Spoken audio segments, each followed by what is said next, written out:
이걸 한 7년 전에 교회에서 설교를 했습니다. 그래서 들은 분이 혹시나 이 자리에 있을 아마 광이나 아마 이걸 듣지 않았을까 이런 생각이 들어요. 제가 12월 달에 2018년 12월에 오병이어 설교와 이 본문을 한번 설교했던 적이 있습니다. 그래서 이걸 통해서 이제 표어를 좀 고민하다가 다시 한번 사실은 우리 인생에 있어서 가장 중요한 게 뭘까? 또 그리고 하나님께서 또 가장 기뻐하는 게 뭘까?라고 할 때 일단 우리가 구원받는 거 이것을 하나님께서 가장 기뻐하실 거고 그 구원받은 백성들이 함께 모여 이 시간 주일 오전에 이 공예배 드리는 것을 하나님 또 가장 기뻐하실 거다 생각이 돼요. 뿐만 아니라 이제 우리가 이렇게 모여서 함께 예배하지만 또 일상에서 예배도 하나님을 찬양하고 또 기도하는 것도 물론 하나님께서 기뻐 받아 주실 것입니다. 오늘 말씀은 좀 배경을 설명하면 이 바벨론에 의해 여러분 그 이스라엘이 그러니까 솔로몬이 우상 숭배 이후에 북이스라엘과 남유다가 나누어져요. 그리고 북이스라엘은 BC 722년에 아수르에 멸망이 당하고 그 다음에 남유다는 586년에 이제 바벨론에 의해 멸망이 돼요. 그러니까 좀 설명하면 바벨론에 의해 1차 포로로 끌려간 때가 BC 605년이었습니다. 그리고 에레미야 선지자가 이 바벨론에서 70년 후에 다시 이 포로된 백성이 예루살렘으로 돌아오게 될 것이라고 예언을 한 거예요. 에레미야 29장 10절에 보면 여호와께서 이와 같이 말씀하시니라. 바벨론에서 70년이 차면 내가 너희를 돌보고 나의 선한 말을 너희에게 성취하여 너희를 이곳으로 오게 하리라. 그래서 정말 70년 후에 돌아와요. 그게 이제 에스라 느헤미야에 나옵니다. 에스라 1장 1절에 보면 바사왕 고레스 원년에 여호와께서 예레미야 입을 통해 하신 말씀을 이루려고 하시려고 바사 왕 고레스의 마음을 감동시킴에 그가 온 나라에 공포도 하고 조소도 내려 이르되 바사 왕 고레스는 말하노니 하늘의 하나님 여호와께서 세상 모든 나라를 내게 주셨고 나에게 명령하사 유다 예루살렘의 성전을 건축하라 하셨으니. 그래서 이제 에스라서의 첫 장에 보면 이스라엘 백성들이 이제 포로 생활에서 이제 귀환하는 것이 나오고 이 수르바벨을 통해서 성전이 이제 건축이 돼요. 그리고 이제 70년 후에 다시 이제 성벽이 재건이 되는 이야기가 이제 나오는데 느헤미야서는 크게 이제 두 부분으로 나뉠 수 있습니다. 1장부터 7장까지는 성벽을 재건하는 이야기, 그다음에 8장부터 13장은 종교 개혁을 다루는 장이에요. 이제 거기 첫 번째로 이제 오늘 본문이 이제 율법을 낭독하는 이제 본문이 이제 등장하고 있습니다. 에스라가 여호와의 율법을 낭독하자 백성들은 마음의 감동을 받고 율법에서 들은 대로 초막절을 준수합니다. 13절부터가 이제 절기를 지키는 이야기인데 우리는 이제 그 전까지 이제 본문을 다룹니다. 세 개의 사건, 그러니까 초막절을 지키고 또 회개 기도하고 이제 서약하는 이 내용들이 이제 뒤에 쭉쭉 나오는 거예요. 각각의 사건의 이 단락 시작에는 모이다라는 단어가 나와요. 우리 8장 1절 다시 한번 읽어볼게요. 자, 시작. 이스라엘 자손이 자기들의 성읍에 거주하였더니 일곱째 날에 이르러 모든 백성이 일제히 수문학 광장에 모여 학사 에스라에게 여호와께서 이스라엘에게 명령하신 모세 율법책을 가져오기를 청하매. 수문 광장에 모였다 이렇게 이야기하고 있습니다. 이 모이다 바에 아세프 이제 이게 히브리어인데 아사프라는 말은 히브리어에 좀 이런 말을 해야 될지 모르겠지만 히브리 말의 죄기형, 재귀형, 동작을 가하는 자와 받는 자가 동일하게 영향을 받는 죄기의 의미라. 아무튼 그냥 들으시면 될 것 같아요. 쉽게 설명하면 스스로 몰려들었다. 모였다는 단어가 누가 이제 막 시켜서가 아니라 자발적으로 이렇게 행동했다 이 표현인 겁니다. 지금 이스라엘 백성들은 막 어쩔 수 없이 수문학 광장에 모이는 것이 아니라 아주 기쁜 마음으로 자발적으로 모였다는 거예요. 이제 포로 생활에서 돌아와서 그리고 70년 후에 다시 성벽이 재건이 되고 그러니까 얼마나 기뻤겠습니까? 그래서 지금 그들이 하나님의 말씀을 듣기 위하여 지금 수문학 광장에 자발적으로 모였다는 거예요. 일제히 모였다고 오늘 성경은 이야기하고 있습니다. 모든 백성 일제히 수문학 광장에 모였다. 그러니까 일제라는 말은 한 사람처럼. 그러니까 우리가 어찌 보면 이 시간 모여 있는 것도 예배 시간에 모이는 것도 억지로가 아니라 아주 자발적으로 그 은혜에 감사해서 또 하나님을 예배하고 또 하나님 말씀을 듣기 위해 이 자리에 모여 있는 거예요. 1절부터 3절은 그들이 얼마나 하나님 말씀을 사모했는지 오늘 성경은 기록하고 있습니다. 여러분도 알다시피 어떠세요? 설교가 좀 잘 들려요? 아니면 안 들려요? 소리는 잘 들리겠지만 여러분의 마음은 어떤지 모르겠습니다. 말씀이 안 들리면 이제 그때부터가 제가 수련회 가서도 이야기를 좀 많이 하겠지만 말씀이 안 들려져요. 쉽게 말하면 예배 가는 것도 사실 지난주 들었던 이야기인데 예배 가는 것도 너무 힘들고 오면 좋고 가기 전까지가 너무 힘들고 그러면 괜찮아요. 근데 왔는데 하나님 말씀이 안 들리고 예배 시간이 너무 지루하고 누가 그랬잖아요. 그럼 천국 가면 우리가 말하면 이제 죽어서 우리가 하나님 나라에 들어가게 되잖아요. 이미 들어갔지만 이제 주님이 다시 오실 때 우리의 몸도 이제 새롭게 이제 입혀질 텐데 영의 몸으로 그때 하는 일이 뭘 것 같습니까? 다양한 일을 할 거예요. 그렇지만 똑같이 설교를 들을지 안 들을지 모르겠지만 똑같이 하나님을 예배하고 똑같이 말씀도 듣고 막 그럴 거란 말이에요. 근데 그때도 지루해. 여러분 여기서 지루해. 그러면은 누가 그걸 가지고 뭐라고 했냐면 제가 한 말이 아니에요. 예배 시간이 지루합니까? 말씀 듣는 시간이 지루합니까? 그러면은 그 사람은 아직 천국 갈 준비가 안 됐다. 이렇게 말하는 우리 믿음의 선배들도 있었어요. 다시 한번 이게 위기라는 거예요. 내가 예배 시간에 나와도 기쁨이 없고 또 감사도 없고 교회 가면은 막 꼴보기 싫은 사람이 있고 그렇다면 다시 한번 우리의 좀 자신들을 돌아보고 또 하나님께서 그 마음 가운데 또 정말 회개하는 마음을 주시고 결국 기근이라고 성경에서 말하는 이 기근은 뭐라고 했냐면 양식이 없어 주림도 아니고 물이 없어 가람도 아니고 여호와의 말씀을 듣지 못한 기갈이라는 거예요. 그러니까 하나님 말씀이 들리지 않으면 그때 내가 정말 영적으로 지금 위기가 왔구나라고 생각을 해야 됩니다. 누가복음 8장 15절에 보면 좋은 땅에 있다는 것은 착하고 좋은 마음으로 말씀을 듣고 지켜 인내한다고 성경은 말하고 있습니다. 인내로 결실한다. 좋은 땅에 있다는 것은 하나님 나라의 이 백성들은 말씀을 좋은 마음으로 받아요. 좋은 마음으로 받는다는 말은 겸손한 마음으로 받습니다.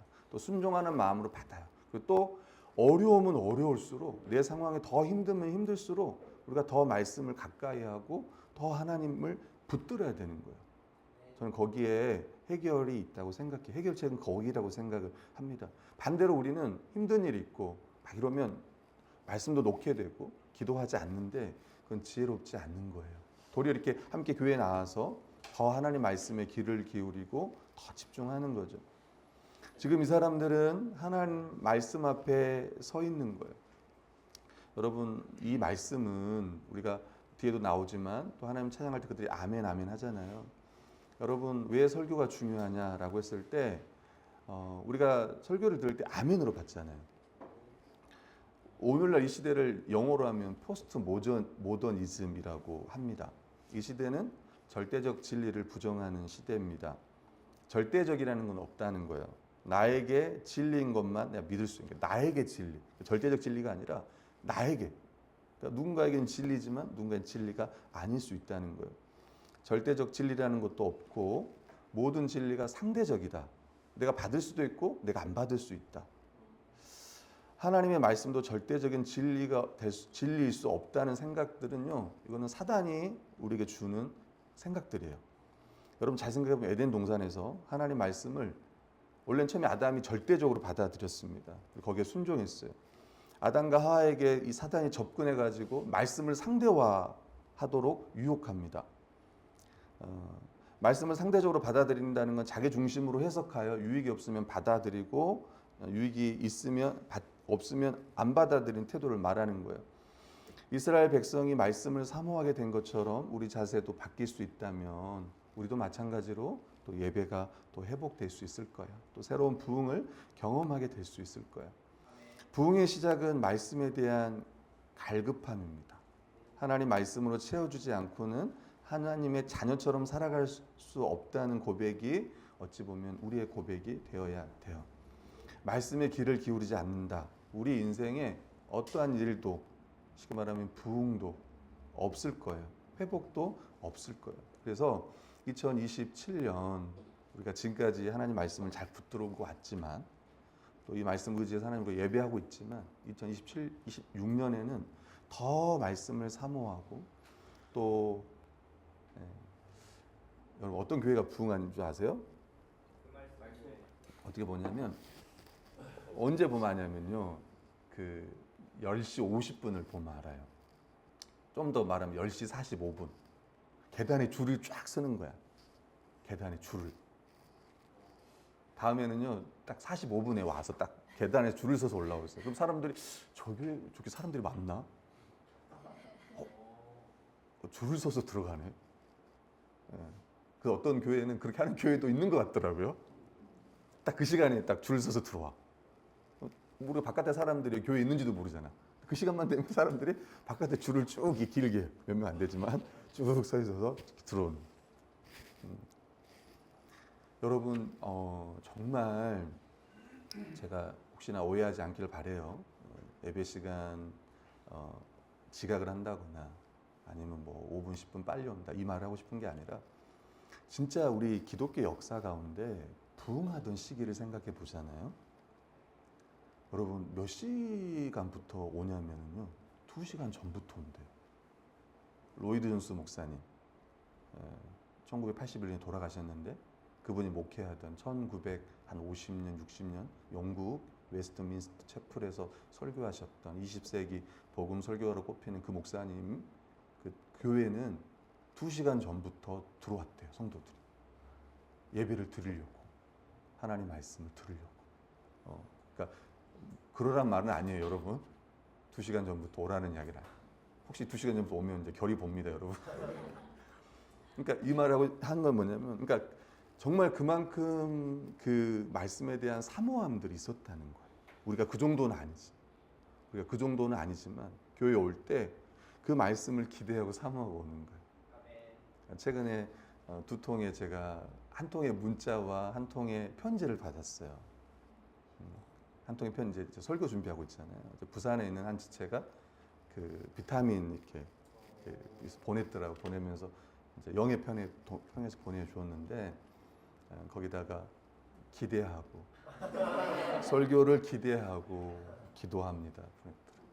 또 부산에 이게 부산이 거기 다른가 봐요.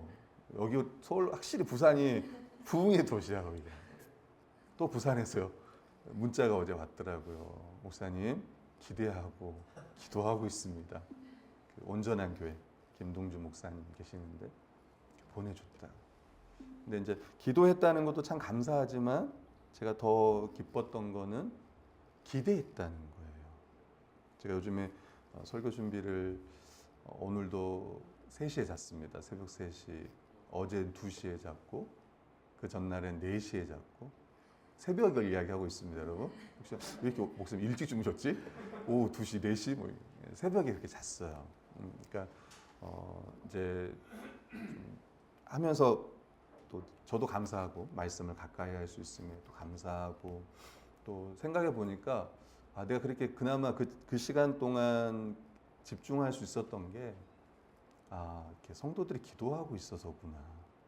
특히 저 부산 쪽에서 그분들이 지금 기도하고 있어서 내가 그 시간에 자야 되는 시간에 깨어서 준비하고 있구나 이런 생각을 해요. 그래서 늘 기도해 주셔서 너무 감사하고 또 더 기도가 필요하고 다른 것보다도 우리 그 말씀 교회 성도들이 정말 이 말씀에 대한 기대, 그러니까 꼭 내가 목사님의 어떤 설교를 기대한다 그게 아니라 어느 분이 이 자리에 서더라도 전도사님 이 자리에 서더라도 그걸 떠나서 이 말씀을 통해서 하나님께서 우리에게 주실 그 은혜들을요 기대하는 거예요.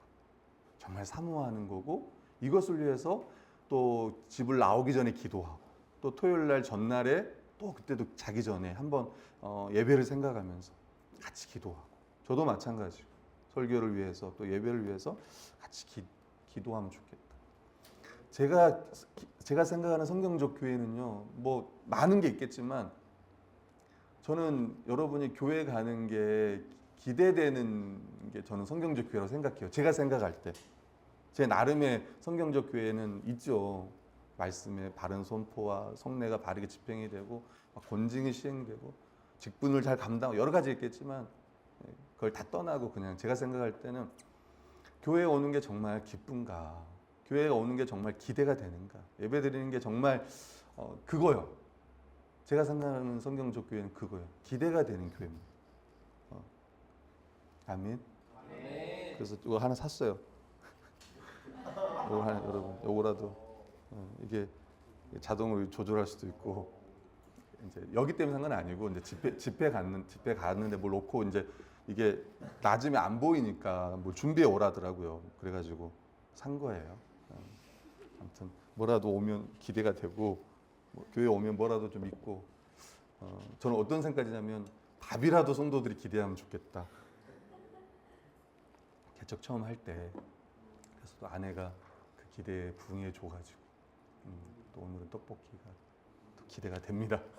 뭐라도 기대하고 오면 좋겠어요. 근데 그 특별히 그 뭐라고가 함께 예배하는 이 시간, 또 찬양 드리는 이 시간, 또 오늘은 어떤 찬양 560장 발자취를 따라 나 처음 불러봤어요. 제 평생 처음 불러본 것 같아요 지금. 어제 한번 봤어야 돼. 당연히 아는 찬송가겠지 하고 안 보고 왔는데 발자취를 따라가. 네, 아무튼 우리 예배팀도 더 신경 쓰시기를. 아무튼 처음 불러본 곡이었어. 그러니까 제가 앞으로 더 많은 찬양들을 불러봐야겠죠. 반주자도 있으면 좋겠고. 아무튼 그런 생각이 듭니다. 여러분 지금 이 사람들이요 몇 시부터 말씀 들은 줄 아세요 혹시? 새벽부터 정오까지니까 대충 생각해 보면 제가 챗GPT에 물어보니까 한 6시간 정도라고. 이른 새벽인, 이른 아침이니까. 그러니까 6시간 동안 이 사람들이 지금 말씀을 듣는 거예요. 6시간. 아무튼 그렇습니다. 그래서 첫 번째가 말씀을 사모하자. 예배를 회복한다는 것은 말씀을 사모하자. 두 번째가 이제 말씀 앞에 서는 겁니다. 4절, 6절인데요. 말씀을 사모하며 숨은 광장 앞에 모인 회중들은 말씀 앞에 어떻게 길을 기울이고 있습니까? 8장 4절에 보면 학사 에스라가 이제 강단에 섭니다. 특별히 지은 나무 강단 위에 서고 그 옆에 이제 쭉 레위인들 같아요. 이 사람들이 쭉 이렇게 있습니다. 우리 8장 5절 이 말씀 참 중요한데 같이 한번 읽어볼게요. 시작. 에스라가 모든 백성 위에 서서 그들 목전에 책을 펴니 책을 펼 때 모든 백성이 일어서니라. 네. 에스라가 모든 백성 위에 서서 목전에 율법책을 펼 때에 모든 백성들이 이제 일어섭니다. 그러니까 이때부터 이제 6시간 동안 서서 하나님 말씀을 그들이 듣는 건데 좀 쉽게 좀 설명하면 여러분 실제로 그 스코틀랜드의 이 장로교회에서는 그 예배당의 관리와 질서를 담당하는 직분이 있는데 그걸 비들이라고 합니다. 비듬이 아니라 비들이라고 말합니다. 이 사람은 단순히 건물을 관리하는 어떤 수의의 개념을 넘어서 예배가 거룩하게 진행되도록 돕는 예배의 수호자 같은 역할을 한다고 해요. 근데 이 사람들이 이제 예배 때 역할이 뭐냐면 성경을 운반합니다. 성경을 들고 가는 거예요. 예배가 시작되면 이 비들이라는 이 직분을 가진 사람들이 무겁고 커다란 성경, 큰 성경책을, 그러니까 강단용 성경이라는 이제 큰 성경책을 가슴에 안고 장엄하게 이렇게 입장을 한다고 해요. 그럼 그때 뒤에 누가 따라오겠습니까? 예, 그때 목사님이 따라 뒤에 가요. 그럼 그때 성도들이 다 일어섭니다. 딱 들어올 때 성도들은 일어서고 비들이 가운데로 들어오고 그 뒤에 이제 목사님이 따라오는 거예요. 그리고 이제 이 예배당에 있는 이제 강단 위에 이제 성경을 거기에 펼쳐 놓는 겁니다. 그러니까 이 의식은 어떤 의미냐면 이 예배의 주인이 하나님이에요. 이게 너무 중요한 거예요. 아멘. 제가 이따 오후 시간에도 잠깐 이야기했지만 예배의 주인은 내가 아니에요. 다시 이야기하면 제가 여러분 오해하지 않게 드릴 게 뭐냐면 여기에 은혜 받으러 왔습니까? 예배 드리러 왔습니까? 이걸 놓치면 안 돼요. 그러니까 오늘 교회 와가지고 아유 오늘 예배 은혜가 안 됐네. 아유, 설교 준비한 거야 안 한 거야? 예를 들면 뭐야 그 7년 전에 했어? 또 하는 거야 이거? 또 하는 거야 이거? 아 목사님 준비 좀 하시지. 에이 오늘 은혜도 안 돼. 찬양 560장 560장 이거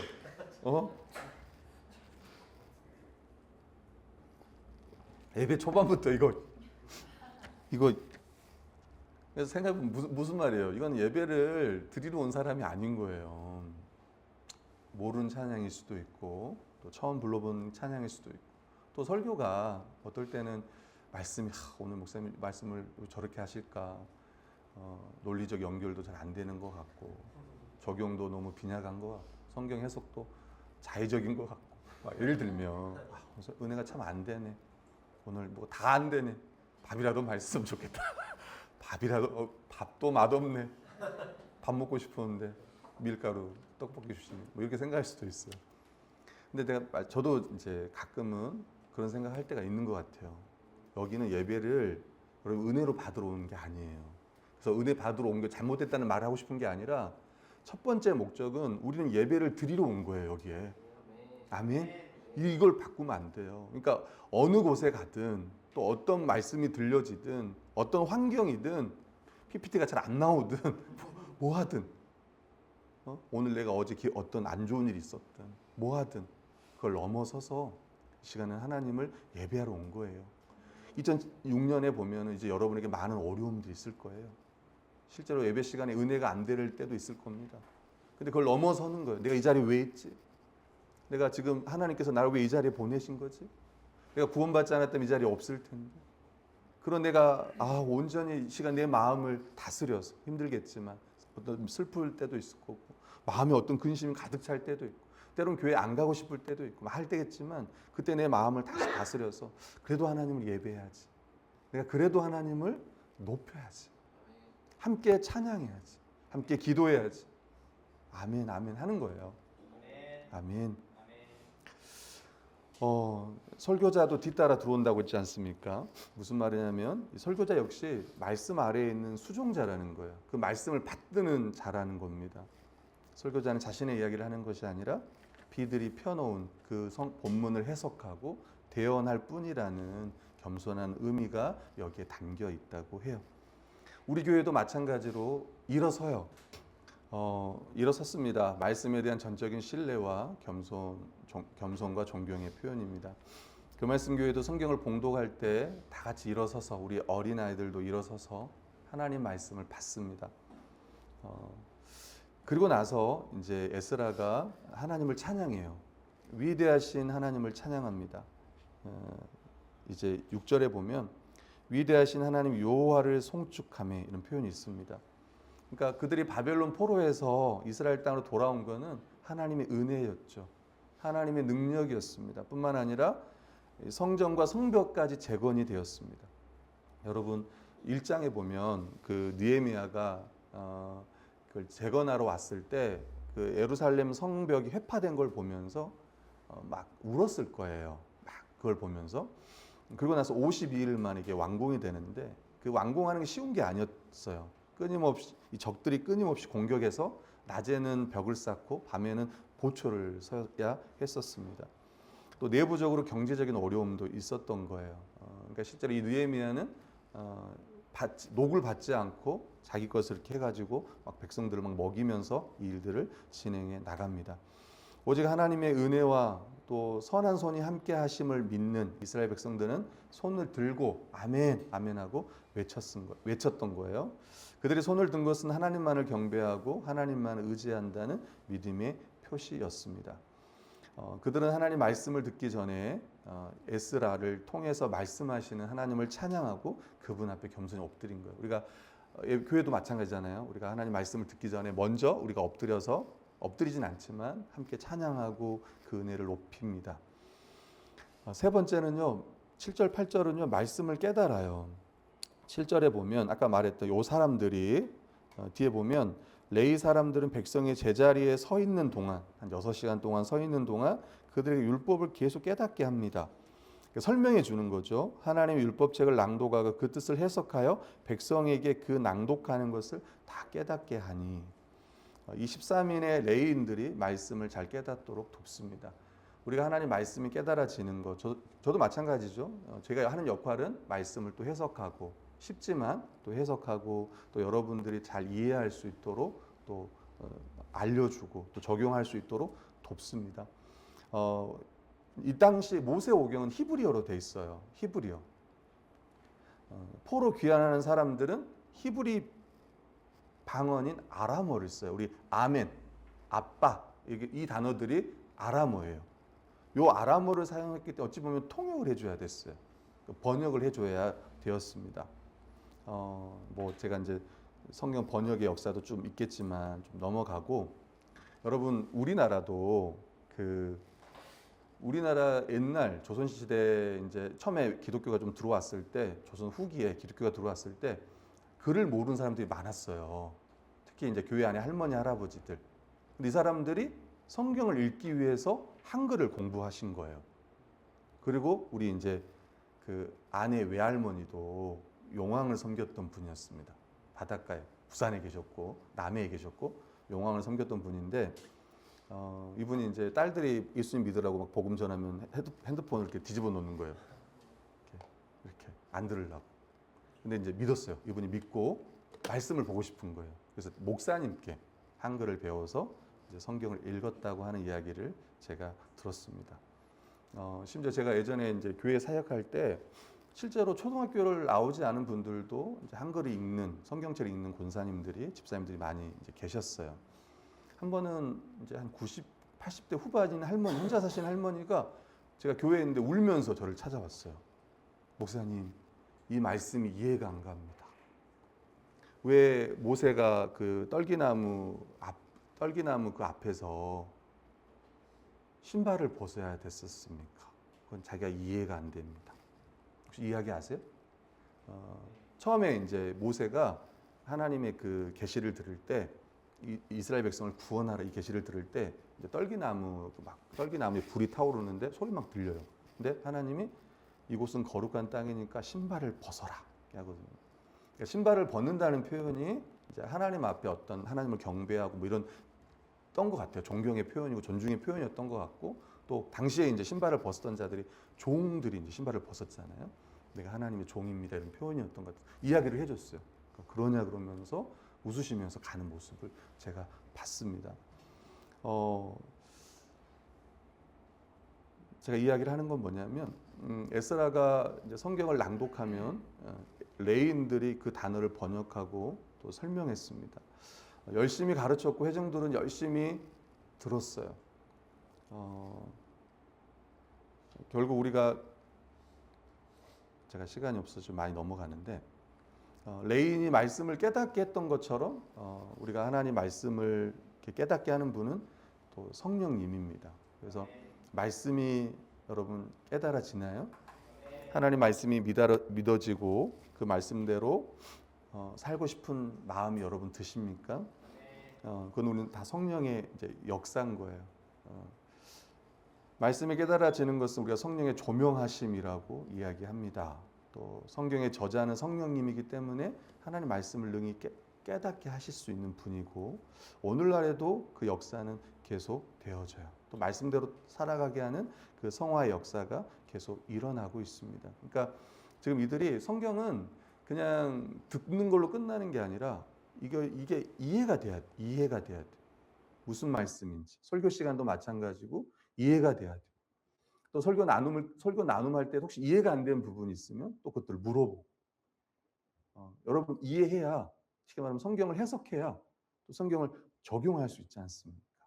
그래서 같이 가야 된다. 근데 그걸 깨닫게 했던 레인들이 있었고 오늘 어찌 보면 목회자를 통해서 또 내 주위에 있는 성도들을 통해서 이 일들을 하나님이 하신다. 네 번째입니다. 마지막은요. 말씀으로 기뻐하는 거예요. 그게 9절부터 12절입니다. 우리 한번 9절 한번 읽어 볼게요. 읽겠습니다. 시작. 백성이 여호와의 말씀을 듣고 다 오른지라. 또 느헤미야와 제사장령 학사 에스라와 백성을 가르치는 레위 사람들이 모든 백성에게 이르되 오늘은 너희 하나님 여호와의 성일이니 슬퍼하지 말며 울지 말라 하고. 네, 한번 10절도 읽어 볼게요. 시작. 너희는 가서 살찐 것을 먹고 단 것을 마시되 준비하지 못한 자에게는 나누어 주라. 이날은 우리 주의 성일이니 근심하지 말라.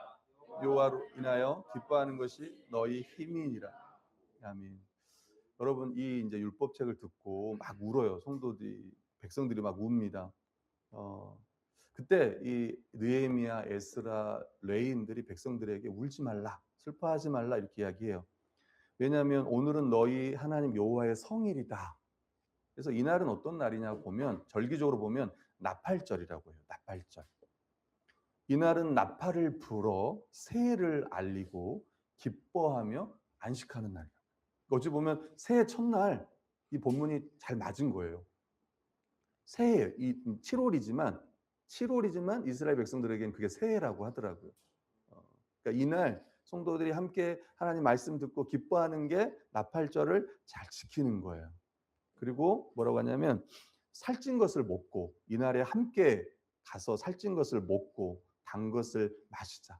그리고 준비하지 못한 자에게 나눠주자. 근심하지 말라. 여호와를 기뻐하는 게 너희의 힘이다. 요 힘이라는 단어가 다른 데는 요새라고 하는 표현입니다.